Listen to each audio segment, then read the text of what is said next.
Hi everyone, this is Neil.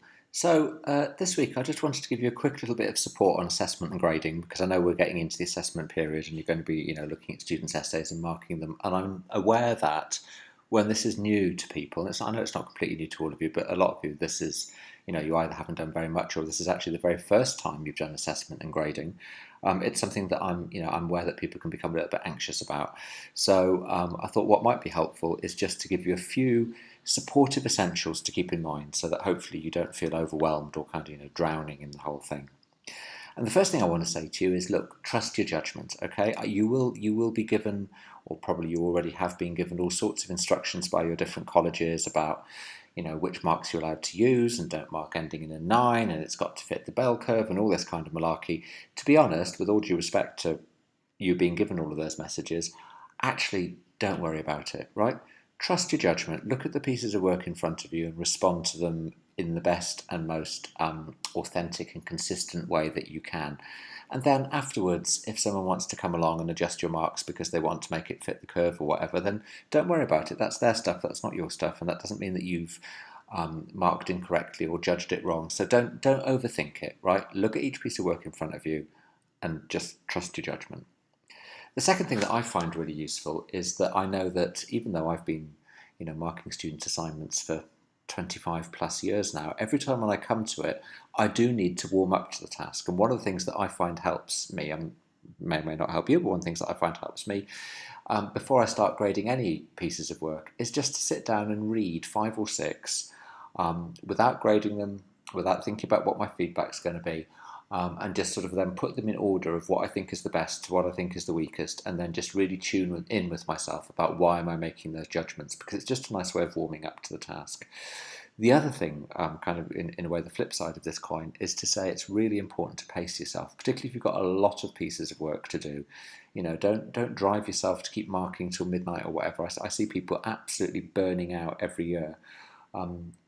I've had situations where I've had over 200 essays to mark, and what I do is I do them in batches of 5, and then I have a little break, because otherwise I find that you get to the point where you've read a piece of work, you get to the end of it, and you suddenly find yourself thinking, oh my goodness, I've actually got no idea what I just read.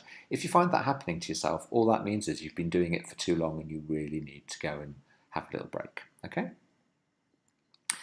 When you're giving feedback, I think it's really important that you address the feedback directly to the student. If someone's giving me feedback, I want to feel like they're talking to me, and your students will be the same. They want to feel like they're talking to you. So occasionally I see people writing feedback in the third person, the student did this, the student did that. I personally really dislike that.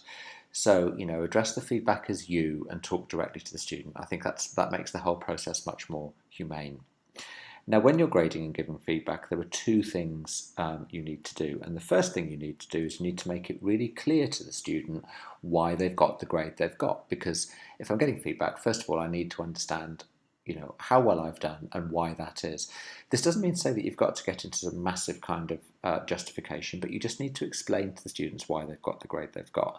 And the first part of doing that is always refer back to the learning outcomes for the module. So if you look at your module handbook, you will find that for this assignment or for the module that there are specific learning outcomes, and each assignment should be basically testing these outcomes. So whenever I give students feedback, one of the things I always make sure that I do is I give them feedback which is specifically related to each of the learning outcomes. My own practice, and again, just because I do it, you don't have to, but my own practice is I like to give medal and mission feedback against each outcome separately.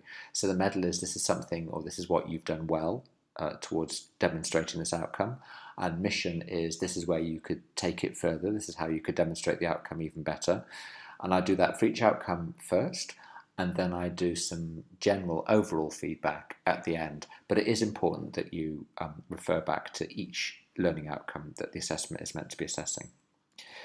The other thing that's really important is that you mind your language, by which I mean, and this is something which does get picked up on actually by external examiners quite often, make sure that the level of enthusiasm in your language matches the grade that the student's got, because otherwise you can inadvertently give mixed messages.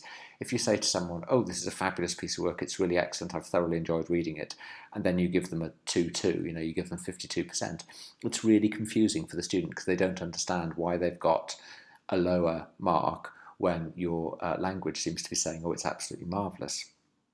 Now, this doesn't mean, right, that you need to be mealy-mouthed so that, we're only really enthusiastic if someone gets a first and we're sort of, fairly neutral if someone gets 2-2 or a third. What you do is you can echo back the language of the grading criteria. So as well as having the learning outcomes, you should also have some grading criteria in front of you. And very often you'll find phrases in that grading criteria that you can use in your feedback, because you're then mirroring for the student how what you're reading fits the criteria in front of you. And that's a really useful thing to do, because it's a way of helping the student internalise the standards. So this is the first thing you need to do. You need to make it really clear to the student why they've got the grade they've got, and you do it by specifically referring to all of the learning outcomes and mirroring the grading criteria in the language you use so that your language and your grade fit. The second thing we always need to do is we need to offer developmental feedback. So as well as knowing how well I've done, I also want to know how could I improve and how can I do better in the future. On the blog in the next couple of weeks, we're going to come on more specifically to looking at feedback and how to write and produce really good feedback. So I'm not going to talk about that now, but I'm only going to flag to you that the best kind of feedback to students explains the grade and shows them where they can go next in order to improve. So I hope that's helpful. I wanted to keep this fairly short this week, just so that you could really focus in on the basics. And as I say, my main intention actually is to give you something that I hope is going to be helpful and reassuring when you go into your marking. So good luck and enjoy.